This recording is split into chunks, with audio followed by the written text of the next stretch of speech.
Hello friends, നമ്മുടെ ദളപതി വിജയ് നായകനായെത്തിയ mass action സിനിമയായിരുന്നു the greatest of all time.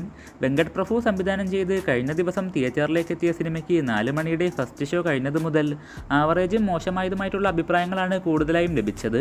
എനിക്ക് പേഴ്സണലി റിവ്യൂസും റെസ്പോൺസും എല്ലാം അറിഞ്ഞുകൊണ്ട് സിനിമ കാണാൻ പോയിട്ടും ഒരു സാറ്റിസ്ഫാക്ഷൻ കിട്ടിയില്ല. ആദ്യ പകുതി വലിയ കുഴപ്പമില്ലാതെ പോയെങ്കിലും സെക്കൻഡ് ഹാഫും ക്ലൈമാക്സും ഒക്കെ സിനിമയെ ഒരുപാട് താഴ്ത്തിയതായിട്ട് തോന്നി.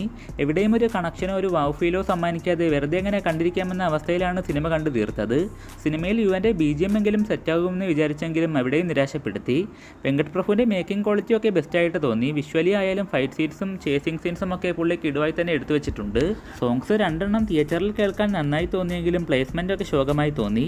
വിജയ് നന്നായി തന്നെ 2 കഥാപാത്രങ്ങളെയും പെർഫോം ചെയ്ത് വെച്ചിട്ടുണ്ട്. ഫസ്റ്റ് ഹാഫിലെ ഏജ്ഡ് ആവുന്നതിന് മുമ്പുള്ള ഭാഗങ്ങളിൽ ദളപതിയുടെ പെർഫോമൻസ് കിടുവായിട്ട് തോന്നി.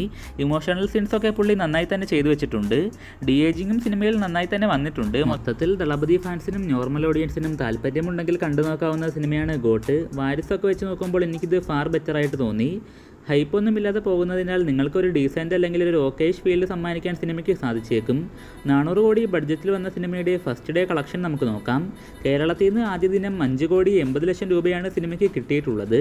2024 സിനിമകൾ നോക്കുമ്പോൾ ടർബോ, വാലിബൻ എന്നീ സിനിമകൾക്ക് ശേഷം തേർഡ് ഹയസ്റ്റ് കേരള FD നേടുന്ന സിനിമയായി ഗോട്ട് മാറിയിട്ടുണ്ട്. തമിഴ്നാട്ടിൽ നിന്ന് 31 കോടി 50 ലക്ഷം രൂപയാണ് സിനിമയ്ക്ക് കിട്ടിയിട്ടുള്ളത്. കന്നഡയിൽ നിന്ന് 9 കോടി 75 ലക്ഷവും തെലുങ്കിൽ നിന്ന് 3 കോടി 75 ലക്ഷവും നോർത്തിൽ നിന്ന് 3 കോടി 25 ലക്ഷവും സിനിമയ്ക്ക് ഫസ്റ്റ് ഡേ കിട്ടിയിട്ടുണ്ട്. ഇന്ത്യയിൽ നിന്ന് മൊത്തത്തിൽ 52 കോടിയും വിദേശത്ത് നിന്ന് 48 കോടി 75 ലക്ഷവും സ്വന്തമാക്കിയ ഗോട്ടിൻ്റെ first day total world wide collection 100 crore 75 lakh രൂപയോളമാണെന്നാണ് പ്രമുഖ ട്രാക്കിംഗ് പേജുകൾ പുറത്തുവിട്ടിട്ടുള്ളത്. ഒഫീഷ്യൽ പ്രോമോ ആയിട്ട് first day 126 crore നേടിയെന്ന് cinema team തന്നെ കുറച്ചു മുമ്പ് പുറത്തുവിട്ടിട്ടുണ്ട്. എന്തായാലും ഗോട്ടിന് ലഭിച്ച റെസ്പോൺസും റിലീസിന് മുമ്പുള്ള ലോ ഹൈപ്പും ഒക്കെ പരിഗണിക്കുമ്പോൾ ഫസ്റ്റ് ഡേ 100 കോടി നേടുക എന്നത് അതിശയിപ്പിക്കുന്ന കാര്യം തന്നെയാണ്. ദളപതിയുടെ സ്റ്റാർഡം അത് സമ്മതിച്ചു കൊടുത്തേ പറ്റൂ. ഇനിയെങ്കിലും സിനിമകൾ കുറച്ചുകൂടി ശ്രദ്ധിച്ച് സെലക്ട് ചെയ്താൽ മതിയായിരുന്നു. അപ്പോൾ ഗ്രേറ്റസ്റ്റ് ഓഫ് ഓൾ ടൈമിനെ കുറിച്ചുള്ള നിങ്ങളുടെ അഭിപ്രായങ്ങൾ തീർച്ചയായും താഴെ കമൻറ്റ് ചെയ്യുക. അതുപോലെ കൂടുതൽ ബോക്സ് ഓഫീസ് അപ്ഡേറ്റുകൾക്കായിട്ട് ചാനൽ സബ്സ്ക്രൈബ് ചെയ്യുന്ന കാര്യം കൂടി പരിഗണിക്കുക.